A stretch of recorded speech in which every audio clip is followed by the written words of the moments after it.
ہم بھی لوگ پھر وہ ان کے پیسے کے پیچھے 5,000 10,000 20,000 کے پیچھے اپنا ایمان بیچ کر پھر دعوے کرتے ہیں ہم عاشق رسول ہیں، پھر ہم دعوے کرتے ہیں ہم بھی حضور کے غلام ہیں۔ صحابہ نے تو سب کچھ دیا، سب کچھ دیا، خدا کی قسم سب کچھ دے کر بھی صحابہ کہتے تھے ہم حضور آپ کا حق نہیں ادا کر سکے، ہم نے تو کچھ بھی نہیں دیا، اور باتیں بھی عاشق بھی سب سے بڑے ہم ہیں۔ جس کا دعویٰ سن لو ہوگا میں بڑا عاشق ہوں، جس کا مرضی سن۔ میں نے نہیں پڑھا سیدنا صدیق اکبر، فاروق اعظم، عثمان غنی، مولا علی شیر خدا، ان میں سے کسی ایک صحابی نے کہا ہو یا کسی صحابی نے کہا ہو کہ ہم عاشق رسول ہیں۔ سارا کچھ حضور پر قربان کر کے، ساری قربانیاں دے کر، دین کے لیے سب سے زیادہ قربانی سیدنا صدیق اکبر نے دی ہیں، چہرے پہ ڈنڈے کھائے ہیں اور آپ کے چہرے پہ جوتیاں بھی ماری گئی ہیں، نعوذ باللہ۔ یہ بات قوم کو پتہ ہونی چاہیے نا، ہمارا منہ نہیں ہے کہ ہم وہ بیان کریں، لیکن پتہ تو ہونا چاہیے کہ ہمارے بڑوں نے کتنی قربانیاں دی ہیں۔ امام اعظم ابو حنیفہ نے 7,000 قرآن جیل میں بیٹھ کر پڑھے ہیں، 30 کوڑے روزانہ امام صاحب کھاتے تھے۔ یہ امام صاحب کی تقلید کہاں گئی؟ اس کی مقلد نہیں بنے گا کوئی، یہ بھول گئے کیوں؟ جو قربانی دینی پڑے گی۔ میرے آقا و مولا نے 2.5 سے 3 سال شیب ابی طالب میں قید کاٹی ہے، حضور نے 2.5 سے 3 سال، صحابہ نے پتے کھا کے، یہاں تک کہ صحابہ فرماتے ہیں کہ ہمیں کھانے کو کچھ ملتا نہیں تھا، جنگل میں سے جو چمڑا ملتا تھا گرم پانی میں ڈال کر وہ نرم کر کے وہ چمڑا کھا لیتے تھے۔ آپ کو اور مجھے تو کھانے بھی اچھے ملیں، عزت بھی ہو، وقار بھی ہو، گاڑی بھی ہو، روٹی بھی ہو، مکان بھی ہو، پھر بھی ہم حضور کے دین کے لیے پیرا نہ دے سکے، مرزائیوں کے خلاف آواز نہ اٹھا سکے، اپنے گھر میں بیٹھا نہیں آواز اٹھا سکتا تو آپ کیا سوچتے ہیں حکمران آواز اٹھائیں گے؟ جب آپ گھر سے باہر نکل کر آواز اٹھائیں گے تو ان کے کانوں میں کوئی پتہ لگے گا نا کہ حضور کے غلام جاگے ہیں، یہ کلمہ پڑھنے والے ہیں، یہ مسلمان ہیں، یہ مرزائیوں کے یار نہیں ہیں۔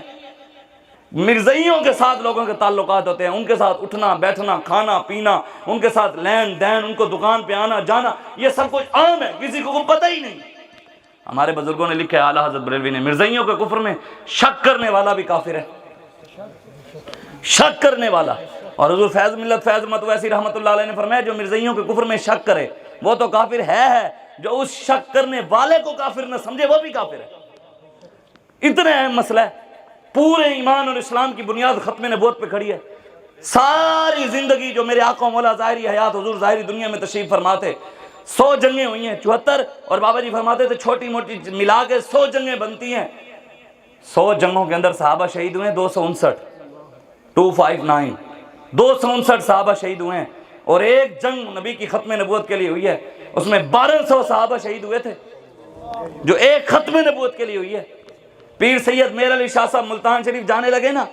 وہ نامرد ہے جو عمران خان کے لیے آواز اٹھاتا ہے، وہ نامرد ہے جو زرداری کے لیے تو آواز اٹھاتا ہے، وہ نامرد ہے جو نواز شریف کی عزت کے لیے تو آواز اٹھاتا ہے، جو قاب لیگ کی عزت کے لیے تو آواز اٹھاتا ہے، وہ سیاسی لیڈروں کی عزت کے لیے تو آواز اٹھاتا ہے، اور قرآن کے لیے آواز نہیں اٹھاتا، وہ نامرد ہے۔